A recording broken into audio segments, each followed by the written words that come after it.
What's up, everybody? You're very welcome along to tonight's late night agenda. Obviously, we've got a lot to get through. We'll be talking about transfers. We'll have a little look ahead to the game against United on Thursday as well. I want to start off the stream though by saying congratulations to Manchester City on retaining, or winning, I should say, the Premier League title this year, and they deserve it. Let's be honest about it. We all have our own thoughts on how the season went from a Liverpool perspective, but you know, Manchester City have been the best team this season. The league table doesn't lie, and it's up to us to make sure that we're back challenging there next year. So again, congratulations to Guardiola, to Manchester City and their fans. It's a deserved league title. They've been the best team this season, and yeah, congratulations to them. So look, we move on, ladies and gentlemen, and we've got a lot to get through tonight. You want to talk about Sancho, you'll want to talk about this squad and the game coming up against United, and lots of other stuff as well. So anything that you want to talk about, feel free to put it into the chat, and I'll do my best to get to it as and when I can. Look, I want to start off the stream by putting something straight, and before anybody else comes into the chat and has their say, I'm going to have my say. I hate toxicity in fan culture. I fucking hate it. I hate people pointing the finger and blaming each other. I hate tonight that there's Liverpool fans blaming United and United fans blaming Liverpool and yada yada yada.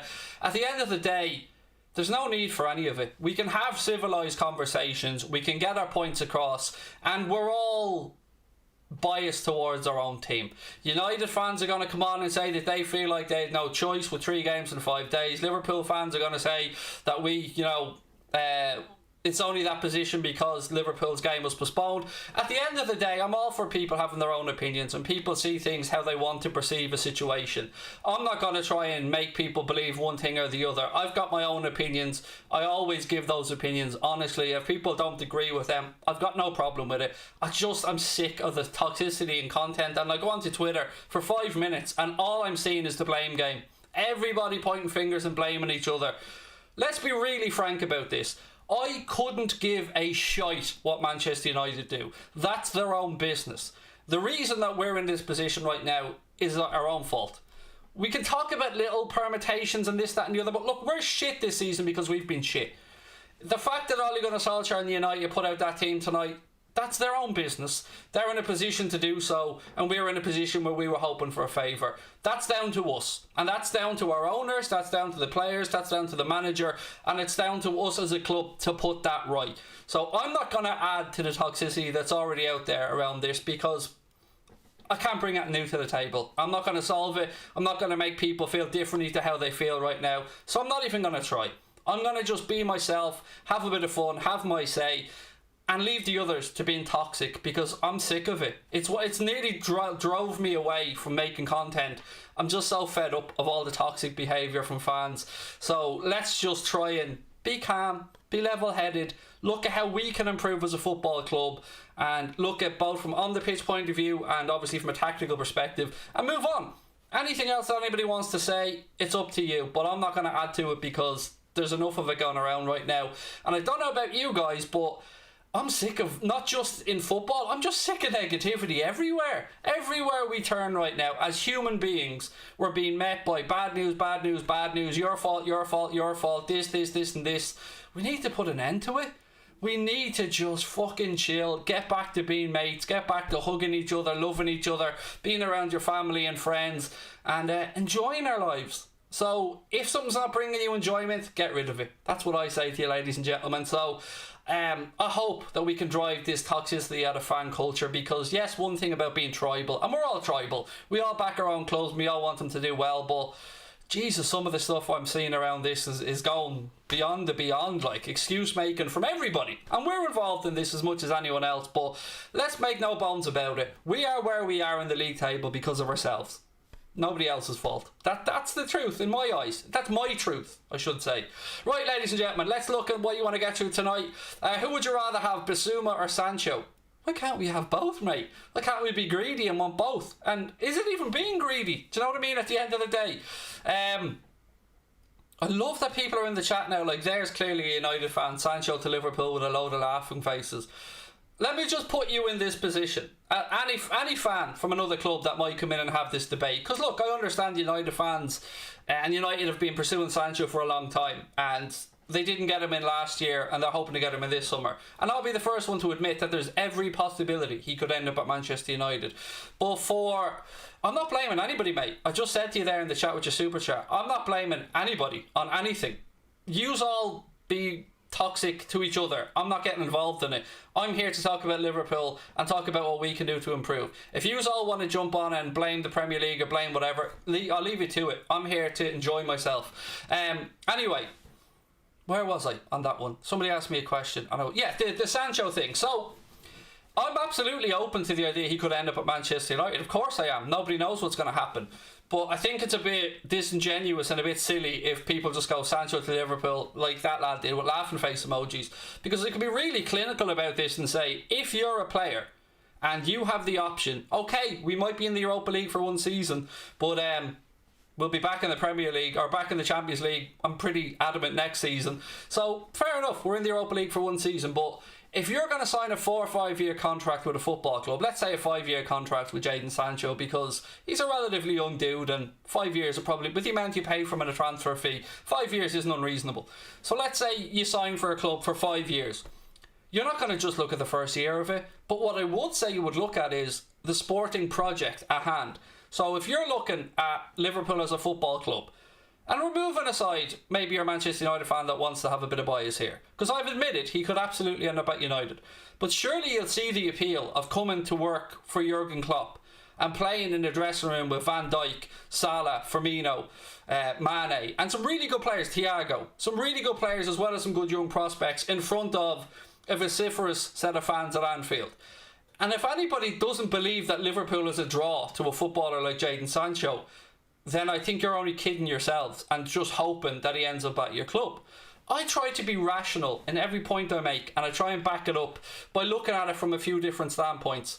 But what's going to happen is we'll end up back where we were 2 months ago.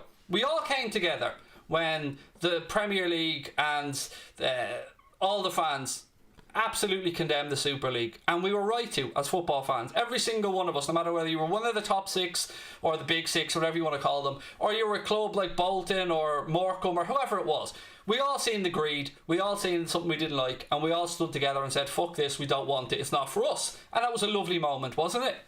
But how can it change so quickly? How can we as football fans take our eye off the ball to get back to pettiness again? It drives me demented. It's the type of thing that drives me away from wanting to make more content, because I'm here to talk about football and the club I love, and with people that I get on with who have lovely opinions and who are very kind people. But I tell you, I'm finding it harder and harder, because every time I try to be honest and forthcoming and give a balanced view, I'm just met with abuse and idiots that just have nothing to add to a fucking conversation. And that's not what I'm in this for. I'm in it because I love the game, and I love the game as a whole. Yes, I've got my club, but I love the fucking sport. I watch Serie A, I watch La Liga, I watch the Bundesliga, I watch League of Ireland, I watch the Premier League, I watch the Championship, I watch Turkish football, I watch any football I can get my hands on. And when I see the game potentially being destroyed for greed, to take it away from us, the fans, to go to the Super League few, the rich, the greedy, that doesn't sit well with me.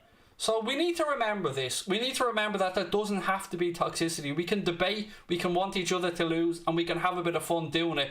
But just think. Think before you type, think before you post, think before you attack people for their views. Because most of the time, underneath it all, we all want the same thing, but we all have our own little preferences. And I'm getting really tired. Honestly, yeah, it's tough to keep going when just so much negativity, day in, day out. Turn on the radio, negativity. Turn on the computer, negativity. Turn on the television, negativity. It's just unnecessary. It really is. I hope that we can move past all of this and get to a point where we can have conversations and debates around situations that are open, frank and honest. Because if that's not there, then I don't want to be in this. I don't want to be part of an industry or part of a platform that just promotes people to hate. It's not me. It does my head in. Anyway, let's get back to your comments. Man United on Thursday is a must win. Absolutely, mate. It is a huge game. It's always a huge game. When the fixtures come out, you're looking for the United games, you're looking for the Merseyside derby. And no matter what the league table shows for either club, it's always a huge game, and a game that we'll both want to win. I've recorded my preview for the game just before this, actually, so that'll be coming out tomorrow. My predicted 11 and my score prediction as well. And I hope you guys get a chance to check it out and let me know. Well, it's actually, do you know what? For once, it's not a predicted 11. It's actually my preferred 11. So check that out tomorrow if you get a chance, and let me know your thoughts on it. Do you think we will keep Curtis Jones at the club? Yeah, 100%, man. He's definitely one for the future. I was actually a little bit confused. Maybe confused isn't the right word. I was a little bit annoyed, probably is more the right word, that we seen Genie start the last game and Jones didn't get a start. I mean, I might be being a bit fickle here, and feel free to call me out on it if you think I am, but Genie, who has been a great servant to our football club, for him to be moving on at the end of the season, and it looks like he might be offered a contract by Bayern Munich, by the way. That's doing the rounds today. So why play him when he's got no future left at the club? I don't understand it. Like, whatever happens in these last 4 games, or let's go back to the last 5 games, because we had Southampton before that. Whatever happens in those last 5 games, Genie's not going to be a part of next season. So if we qualify for the Europa League, the Champions League, whatever it might be, Genie won't be here. But Curtis Jones will. And I saw this as an opportunity for Klopp to give Curtis Jones a chance to bed in more with the players in and around him and get a chance. But I don't know. It baffles me why Genie's getting the start. I can't get my head around it. I honestly can't. Thoughts on Sadio's words, said Keane. So for those that aren't aware, Sadio said today that he's not sure why, but he's basically admitted that he hasn't had a great season. And I thought it was very honest of Sadio to say that, very self-aware of him. And we know what a player Sadio is and what an impact he can have. So I don't know if you're talking about that or you're talking about the Palestine thing. I don't get into politics, mate, so I'm not going down that route. But on his performances this season, I thought it was a very honest assessment from him. Honest top 4 predictions, same as I've said for the last few weeks, mate. I didn't see Liverpool making top 4. I don't think we deserve it, if I'm being bluntly honest with you, and I think it will stay. I think it will be obviously City, who are champions, United, Leicester and Chelsea. I think that'll be the top 4. We need a new striker. Yes, I would absolutely agree with you there. I wish I had some news for you regarding a striker, but I don't. We've seen the links to Daniel Malen. As far as I'm aware, the plan for Daka is that he goes to Leipzig. I've seen other links as well to wide forwards, like you've seen Rafinha now. You've seen all those links. The stuff around Canade, by the way, because a couple of people keep inquiring as to why Canade is not being announced or more news isn't forthcoming on it. It's exactly because why would you sign a player when there's still games left for him to play this season? Like, if he was to pick up an injury and we'd already signed him, we'd be up shit creek for next season. So that's going to happen. I wouldn't worry about it. The 2 clubs will figure out whether it's for the entire release clause, how that might be paid, if it's paid in one lump sum to the German FA or the league. That remains to be seen. There'll be a 5-year contract for Canade, and barring any miracle, he'll be a Liverpool player in the summer, barring any fuck-ups with the medical or anything like that. Kabak, on the other hand, that's an interesting one because he's out of tomorrow's game, or Thursday's game. He was out obviously of the game against Southampton, and so he's running out of games, isn't he, to get a chance to convince the manager of the possibility of him staying at Liverpool, or Liverpool triggering that £18 million option to buy that we have with Schalke at the end of the season. So I think the jury is out on him, and it's I would sign him personally. I think at 18 million there's value there, but yeah, I don't know what's going to happen is the honest answer with that one. Now, a lot of people have also been asking me around the Patrick Bamford stuff. Obviously, you've probably seen David Ornstein's been quotes attributed to David Ornstein, and we actually had a chance last night when we were recording the Anfield Agenda podcast. One of our podcasters, Steve Bland, knows David Ornstein from working together with him at the BBC, And he not every time I say BBC now, Nico comes into my head. So we work under the BBC, and before we started recording the podcast, which is out tomorrow, he messaged David Ornstein to ask what the story was around Bamford, and it seems that Liverpool are just admirers of Bamford. There is no belief that there's going to be an offer forthcoming or that we're going to test Leeds' resolve around Patrick Bamford, so I don't expect Bamford to be part of our summer transfer plans. Who do you think will be our new striker? Yeah, look, Harry, your guess is as good as mine, fella, at this point. It won't be Haaland. Could be Marlon. Could be somebody we haven't spoken about yet. I don't know. It's tough. It's tough. Unless stuff breaks from the European side, there's very little breaks on the English side of the press regarding Liverpool Football Club these days. Does Milner leave at the end of the season? He has 1 year left on his deal, if my memory's right. Now, what happens with him at the end of the season, I'm sure himself and Klopp may have already had this conversation.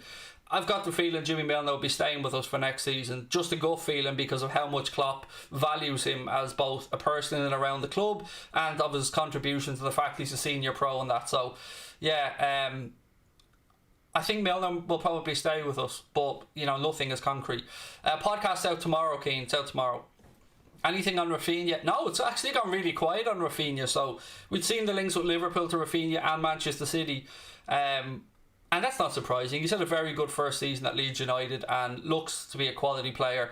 So we'll have to wait and see. For me, the interesting thing this summer is going to be around departures from Liverpool Football Club, because that may affect what comes in. So will it be the case of we bring in, just spitballing here, let's say a Rafinha, Basuma and the two centre backs. Let's just go with those for an example. So let's say we got those in the door. I can see a case where we can do that by moving on perhaps the fringe players, and by fringe players I mean Grujic, Wilson, Shaqiri, Origi, if we can find buyers for those players and clubs that are willing to take on their wages, because they're on decent wages at Liverpool. We have the second highest wage bill in the league. So yeah, it's easy, as I said before, for us as fans to sit here and go, sell him, and him, but you got to have real world buyers who have real money to cover the wages and the fees for the players. And in a post-COVID football world, money's tight for a lot of clubs. So that's why I'm so intrigued to see how this transfer window pans out and how creative and inventive clubs might get. And that's before you look at the likes of Kylian Mbappe, who amazingly could be in a position where there's no clubs that can afford to buy him. So he's got 1 year left on his deal. Doesn't seem at this moment in time to want to sign on with PSG. Madrid can't afford him. Liverpool can't afford him. Barca can't afford him. City haven't really been linked with him from what I've seen. Could afford him, of course. And how mad would it be if we're in a position where he ends up running his contract down and leaving on a potential free next year, which of course PSG won't want, because that would be just silliness from them. So it's mental. The whole transfer window is going to be, I think, an absolute batshit crazy window in a load of different ways.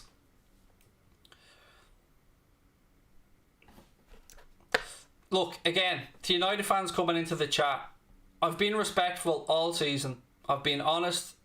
Just don't be coming in, spreading your toxicity. Fuck off back and watch your own stuff. I've not mentioned United in this stream in a negative way, nor am I going to, because I've said at the start of it, I'm sick to death of the toxic behaviour.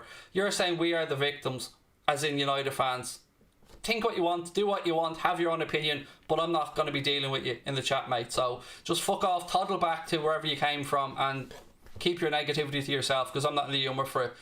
What have we got? Sancho will join United. He could well join United, mate. I won't sit here and say that there's no chance of him joining United. I'm also not fucking arrogant enough to say he's definitely going to sign for Liverpool, unlike some other people who seem to be laughing at the prospect of him joining the most successful club in English football history. But hey, let's wait and see what happens. None of us can read the future. Do I like Peter Kay? Yes, he's very funny. Opinions on Alisson. Delighted for himself and his good lady wife that they had a newborn baby. That's lovely to see, and congratulations to them both. Congratulations to Alex Oxlade-Chamberlain and Perry as well on confirming the the bun in the oven, for want of a better phrase. It's always lovely to see good news like that. Alisson's had a mixed season for varying reasons. Some injuries, obviously, you know, some family issues as well that, you know, he had a bereavement in his family, as you know about. But he was brilliant against Southampton. I think the first goal came because Alisson made 2 very good saves, and then we went up the other end and scored. So I'm fully behind Alisson. Always was, always will be.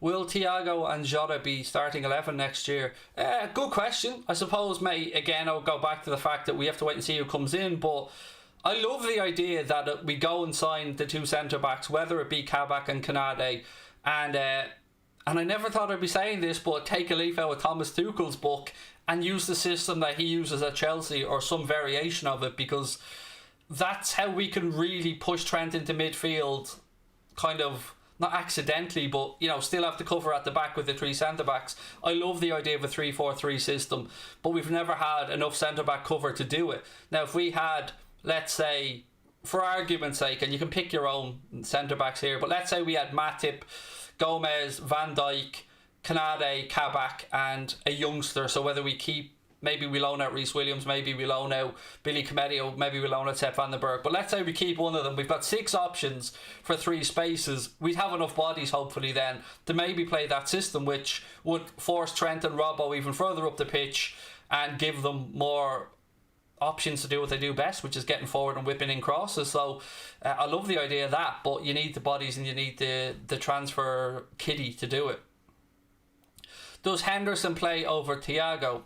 Again, Ollie, I would say, mate, it's horses for courses. So I don't think there's going to be an 11 that Liverpool play all of next season. I think it will depend on, obviously, how close the other fixtures are, what team we're playing, if we're home or away, who's fit, who's racked up minutes, who might be coming back from international duty. There's a whole host of things that goes into a starting 11 for a game, mate. It's not just as simple as putting our best 11 or what we deem to be our best 11 out there.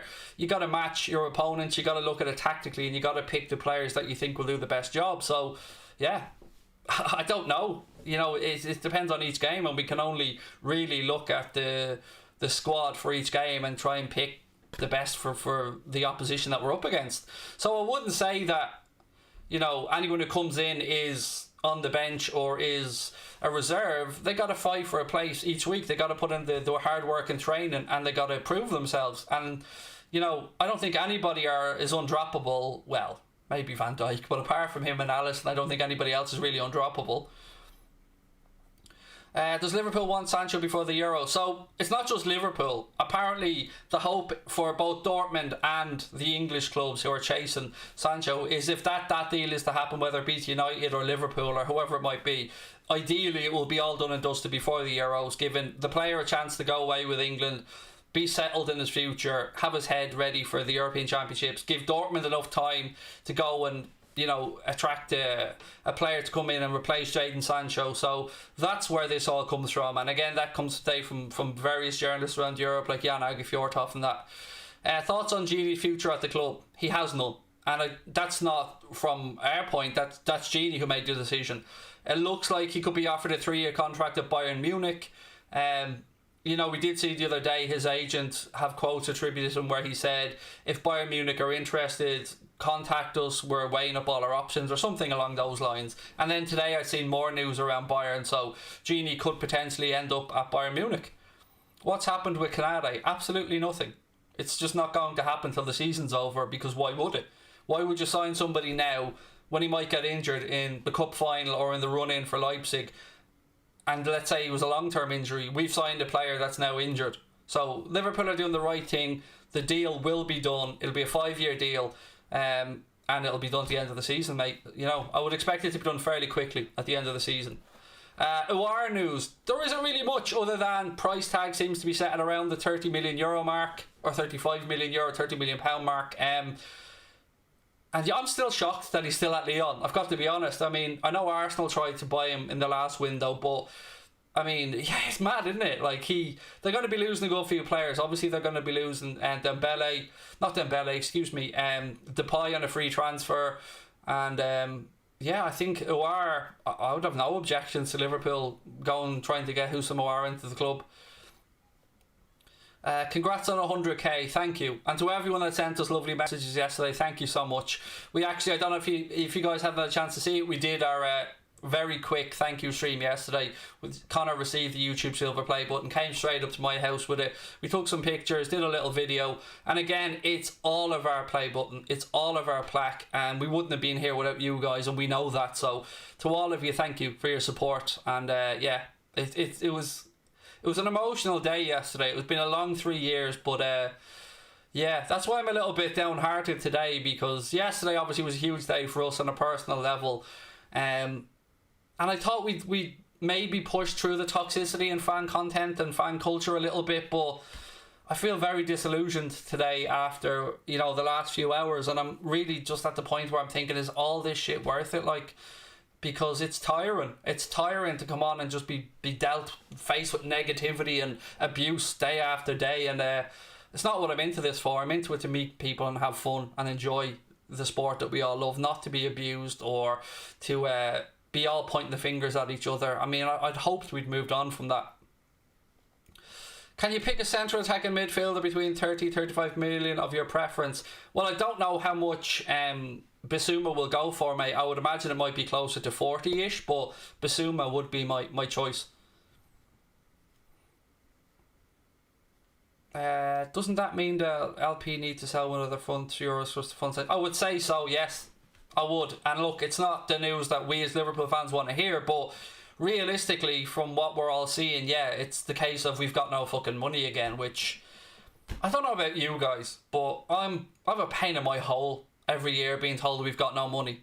I mean, I'm sure that there are reasons behind it, whether it's COVID, whether it's high salaries, but whatever, but when are we going to start acting like a big football club? And when are we going to actually give our manager the tools to go out there and not overachieve? Because that's what Klopp has done, let's be honest. He's overachieved with the tools at his disposal and the money that he's had. We need to be acting like a proper big club here, and our owners need to get their finger out of their hole and either find ways to bring in more revenue to the club or start taking a little hit in the pocket and backing our manager, because he can't work miracles forever, and he's done amazingly well, as have Michael Edwards and the recruitment team and the scouts and everything, to do what they've done. But just give the man some money. Just let him go out there and do what he does best, which is bring in players to the club and improve them. And I'm fed up. I don't want more excuses this summer. I want action from our owners, and I know you guys probably do as well. What about Ousmane Dembele? That's an interesting one to me, mate. That really is an interesting one, because 1 year left, I think, on his Barca contract at the end of this season. There has been talk that he could be available for around 40 million quid. Again, that's a bit of hearsay, but we do know he's got 1 year left. We do know Barca are in financial struggle. Add to that the fact that Barcelona, Juventus and Real Madrid have still refused to back down from the Super League proposal, which may see them punished by their leagues or by UEFA. So, there is that to take into account as well. So we'll have to keep an eye on that situation, but at 40 million, if that's true, surely he's got to be worth a punt for somebody. I know he has a sketchy injury record, and there's been some talk around his persona, shall we say, but there's a footballer in there. There definitely is a very good footballer in there. Joanne, thank you for the super sticker. It's very kind of you. Do you want Suarez back? No. And do you know what, mate? A few weeks ago I was kind of humming and hawing about it, but the more I watch Louis play now, the more I see that he is over the hill. And we got him in his prime, and we got to see the best of him, and as did Barca fans when he went there. So nah, not for me, but I did understand where you were coming from. I thought the 700 million investment, what's happened to that money? Right, so let's just clear this up for some people that may not be aware. So there was an investment. There was 10% of FSG's entire holdings that were sold to Red Ball acquisitions, but Jerry Cardinal funded investment firm.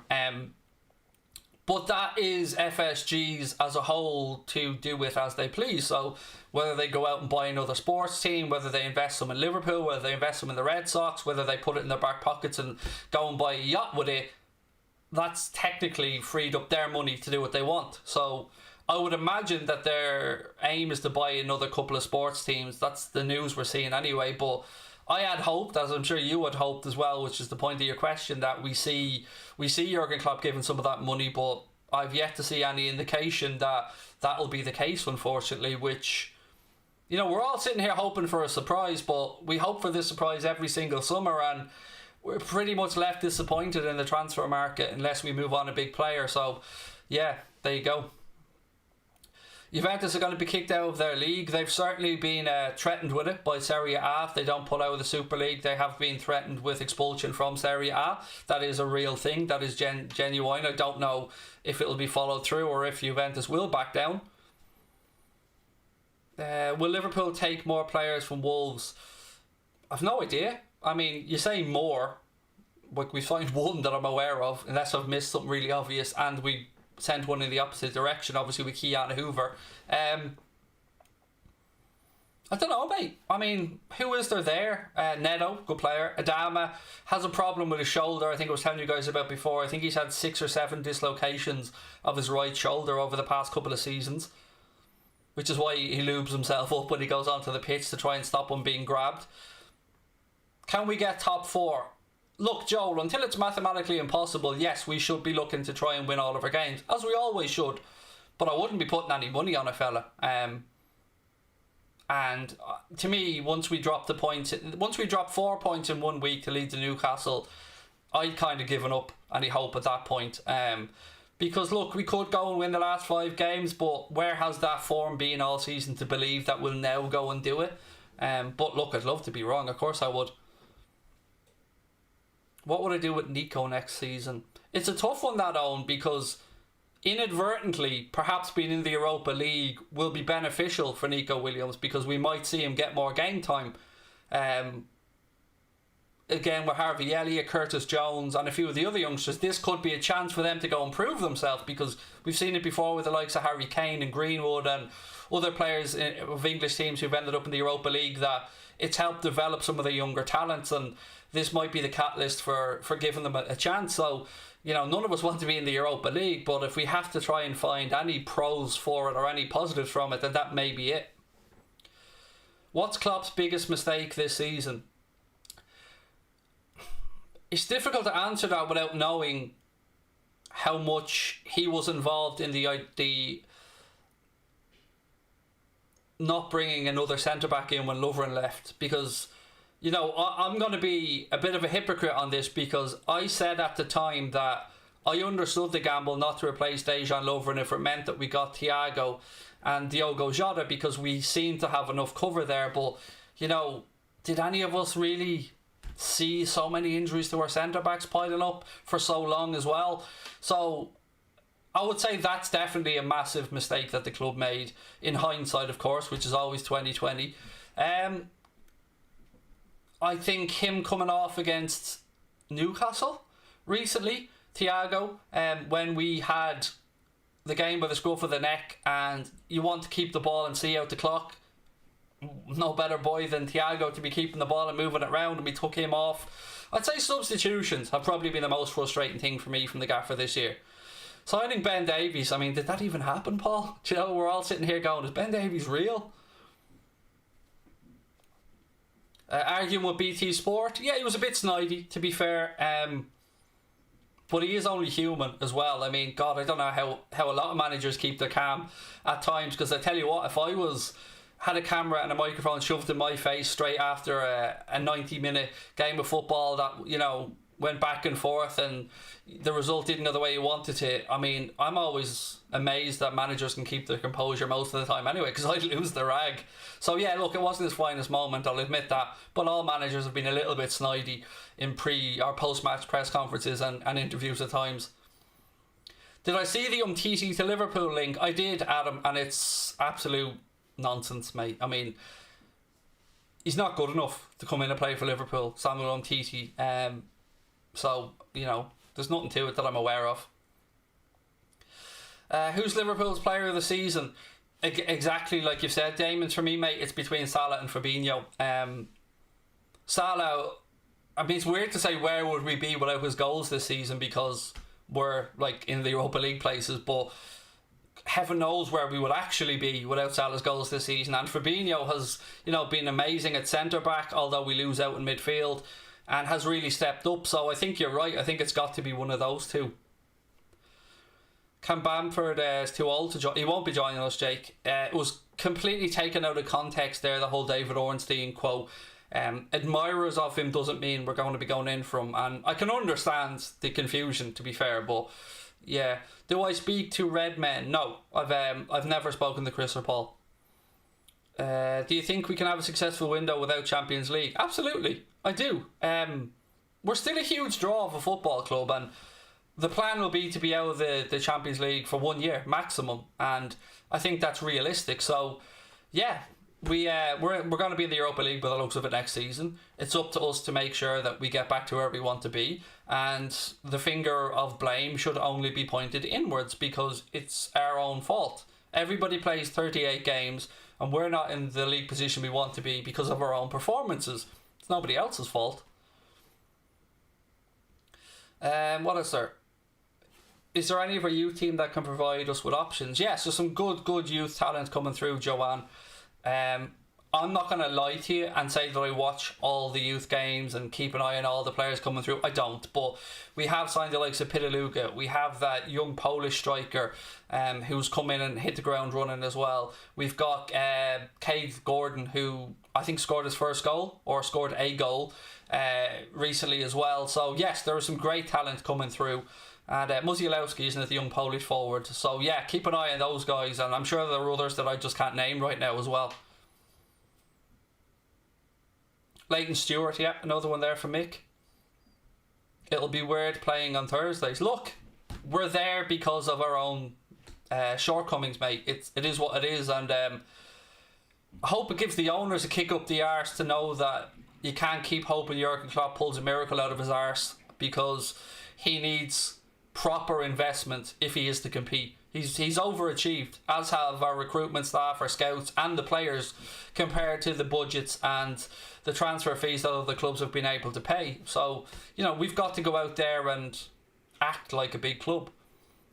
Philip said, Craig, let's say we're in Europa next season. We sign Kanade, Kabak, Malin and Basuma.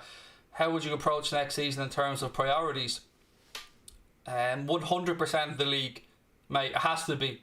You have to try. You can't go in and think we're going to win the Europa League and put all your eggs in that basket. I mean, you'll try and navigate your way. I mean, let's break it down then. I want to see more attention given to the domestic cups. I think we'll all agree on that one. We haven't really had as far a run in those in recent years as we'd want. I'd want to see a lot of the young players playing in the Europa League group stages to give them a chance to prove themselves. Make sure we navigate our way through the Europa League group stages into the knockout stages, and then as each round goes, become a bit more serious. Of course, if the opportunity of going and winning it presents itself, you've got to try and do it. But I think the priority should be in making sure that we get into the top four again, and this is only one season if we drop out of the Champions League. That has to be, for me, Philip, the priority, mate. Sancho is going to United, just like he was in January and the summer before, mate. I mean, look, none of us know where he's going to go. He may end up at United, he may not. But you can't say with any confidence that you know Sancho's going to United, because you don't, mate. And you hope, and I get that, as a United fan, I get that you hope he goes there. But to make such a blanket statement when you've got nothing to back it up is, I don't know. I don't know what to say to you, fella. I'm just sick of the fucking toxic stuff, as I've said. I don't know if I'll be here next season, ladies and gents. I really don't.